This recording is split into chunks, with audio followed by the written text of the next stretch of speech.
What the friendly troglodyte here put forth is a sentiment I think is generally pretty well agreed upon in the Tekken community. And while I don't really think it has legs to stand on if you scrutinize it, like, at all, I do understand why the thought keeps creeping up. You see, unlike games like Street Fighter or Guilty Gear, where players tend to initiate guard mix-ups by way of these generally pretty slow attacks called overheads that require a high block, Tekken is sort of the opposite.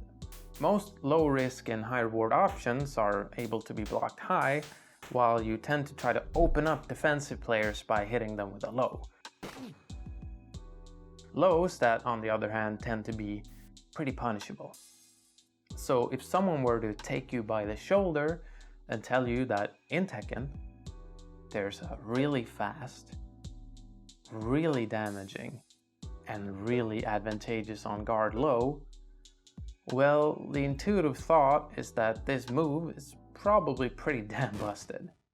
But should we always trust our intuition? I mean, what is intuition anyway?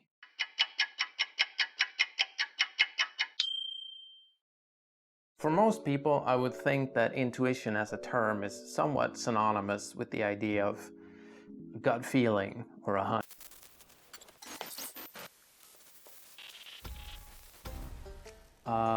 Hey, this is the part where I would have been comparing this gut feeling or hunch to like some Spider-Man shit. I even had a cool animation for it, but my camera here decided to fuck up the MOV file and corrupt it. Of course, being an adult, I took this in stride. Satans jävla piss! But it does mean you'll have to deal with me, the noticeably less handsome version of rubbish, to explain the origin of the word intuition. Intuition as a word stems from the Latin intuere, which translates to something like consider. But considering how it ended for the Romans, maybe the word of more influence is the late Middle English one, intuit, to contemplate. Now, before you start shitting on the English for their somewhat lacking linguistic evolution, do consider that maybe they were wrapped up in more noble literary pursuits. This wench like Willie grown was, with a pug nose and eyes grey as glass, with buttocks broad and breasties round. Yeah, so neither of these definitions seem to fit with our earlier defined concept of intuition, that of a hunch, very well. But it turns out that intuition has over the years meant a lot of different things to a lot of different people. For example, we got Plato here, who in his somewhat famous text, The Republic, defined intuition as an innate human ability to become conscious of pre-existing knowledge that is somehow baked into us by the universe. Concepts like mathematical truths, or the fact that, despite popular opinion, Die Hard is not a Christmas movie. Ibn Sina, or Avicenna as he's known in the West, influenced by these sort of Platonic ideas, likened intuition to a sort of prophetic capacity, where one could obtain knowledge about something without intentionally acquiring it. And this sort of thinking about the concept intuition continued for quite some while, until we entered the stage of modern psychology and our boy Freud here. Now, old Siggy here staunchly rejected the idea that you could ever gain knowledge about something without making an observation and then, mulling it over. And this sort of idea has largely continued in the field of psychology, where we can look at intuition as utilizing your experience to subconsciously choose the best option when faced with a difficult decision. We've created models that explain how people can make quick decisions without necessarily having to weigh the different options. And it's been found that in pressure-filled situations, experts use that knowledge base to subconsciously identify similar situations and choose the best option. And reading this, of course, made me immediately think about a Star Trek episode. It's a perhaps not particularly famous episode where the Enterprise is severely damaged in an accident. This warp filament collision leaves the crew scattered throughout the Enterprise, and they're forced to deal with their own situations by way of their intuition. It also just happens to feature Picard shouting at children, "I want you all to stop crying." Which, in my opinion, instantly ranks it among the best. Worf, being the super badass security warrior type, is left in charge of delivering a baby, something he has no real practical experience of. Data ends up having to bet his body and his brain on it surviving a super large fucked up electrical discharge in order for Riker to get through said discharge and try to repair the ship. Troi, the ship's counselor, is left in a position of command where she has to make a pretty fucked up decision in deciding to separate the saucer section from the ship or not, potentially stranding a bunch of crewmates to die. Picard is left in an elevator with a bunch of children that he screams at. No! No! No! And lastly, LaForge and Crusher sort of combine their intellects and deduce that they can solve both their problems by decompressing the room they're both stuck in. Needless to say, because of the crew's breadth of knowledge and that they, trust each other, it all ends up working out. And also the fact that if they kill the entire crew, the show would be over. It's a pretty nifty little episode. It plays pretty heavily into the things I like about TNG.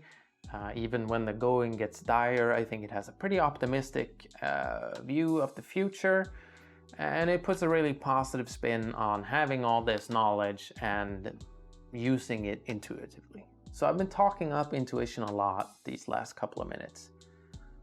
Probably to the uninitiated, making it sound a lot like a super powerful tool to reach conclusions. But we are initiated. Hey, shut up. I'm talking. The thing with intuition is that it can be a really powerful first step to reaching a conclusion. But a lot of intuitively reasonable things are very unreasonable when examined further. Think about stuff like the world being flat, doing wake up DP the third time in a row, or calling your ex.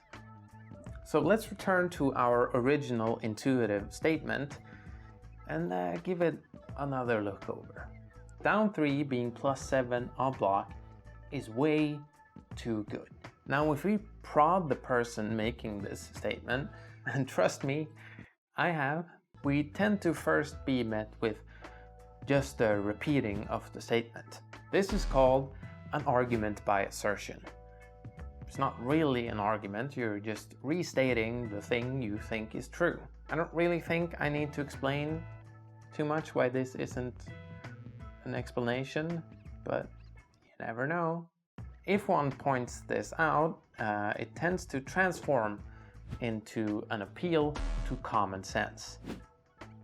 This also isn't much of an explanation of why the thing is the way you think it is. If we keep up the prodding with our glowing hot rod, we are probably then going to be met by an appeal to authority, or an appeal to a top player in this instance. And as with the other two examples before it, this also absolutely does not offer any explanation. The top player being cited might have a reason for thinking what they think, but unless you give people that reason, it doesn't account for much. And through our effort of poking and poking and poking, we might at last end up at the appeal to tradition. This is the idea that just because something has been a certain way for a really long time, that it necessarily has to keep being that way, and that breaking this tradition is really bad. This tends to crop up a lot when you talk about fighting games, especially a game like Tekken, people like to say Tekken has always been this way, so therefore something being not that way is inherently broken. Needless to say, this is a pretty shitty argument. Remember that we're trying to find an explanation for why the original statement is true, and none of these things that pop up when we prod the person accomplish much in getting us there. Now, with my own experience, being an Akuma player and being a, I think, somewhat intelligent person, but I guess that was up in the air, I intuitively feel like this is an incorrect statement. That is, this thing. It doesn't really match with my own experience and how I feel about playing the character, yada yada yada. Crucially though, I understand that my intuitive thought offers as much explanation as someone else's intuitive thought. Either one of these things could be correct, but without any attempt at explaining why, they both amount to fuck all. Which is why I'm gonna try to explain my intuitive thought by way of looking at some matches from the We Play Ultimate Fight League featuring Super Akuma and Awai's Honey. Hey, I'm sort of the stat breakdown version of rubbish, which you can probably make out from this turtleneck and the glasses. I'll start with this. Meter acts as a win condition for Akuma. I know this is pretty uncontroversial to say, but it needs to be laid out. So, if we take a look at both sets from Super Akuma and Awai's Honey versus JDCR, and try to work out some of the main differences between the strategies adopted by both players, we can pretty clearly see that Awai's Honey is spending his meter a lot better than Super Akuma. And if we put this identified quality under a sort of larger lens on its own, we can further identify a couple of key differences. A really huge one is that we can pretty clearly see that Awai's Honey is spending his meter not only on mix-up opportunities like Super Akuma here, but also on whiff punishes and block punishes.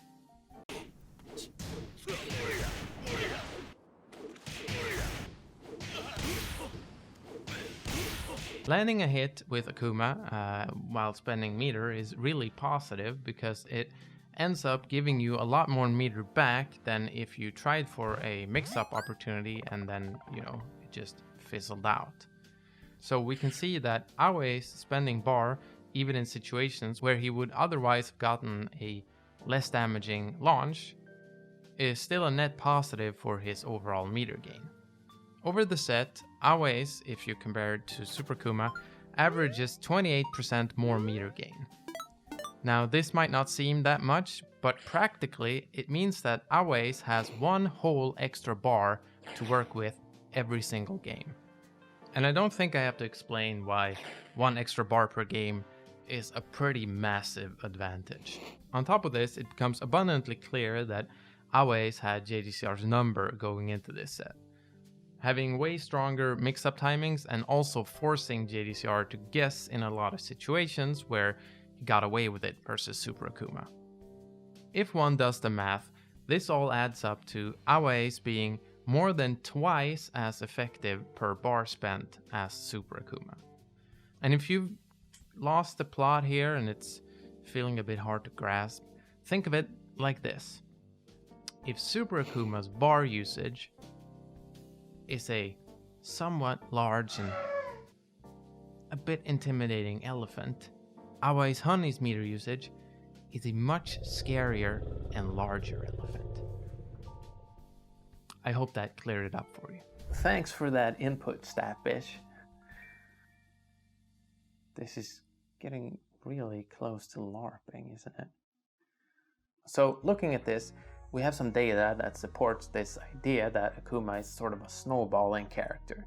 By winning, he ends up winning more.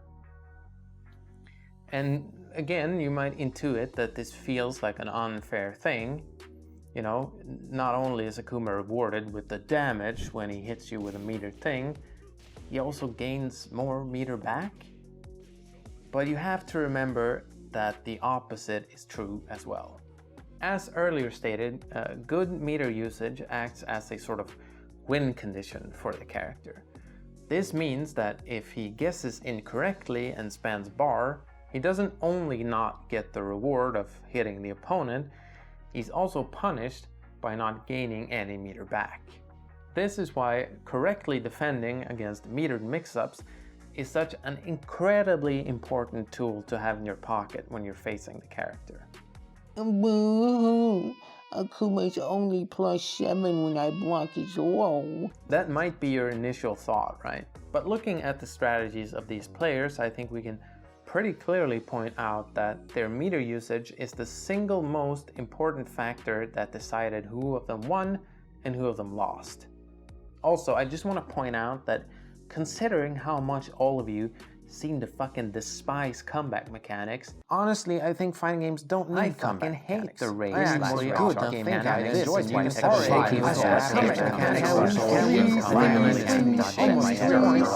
You should all love Akuma's meter. I mean, it's a bona fide bootstraps OG fighting game mechanic. So, anyway, we can see that this original statement, which was pretty intuitively reasonable, right? When investigated, turns out to be pretty false. And this highlights my gripe with this. Intuition is a pretty good starting point. Let me highlight that word for you. Starting point. You aren't at fault for having a hunch about something. It's okay to have a hunch about something. But it's not admirable to act on said hunch unless you have to. Consider the next generation again. It's admirable for Worf to deliver the baby in disaster when no one else is around. But it's probably not very admirable for Worf to barge into the delivery room of your unborn child. There's already a doctor present.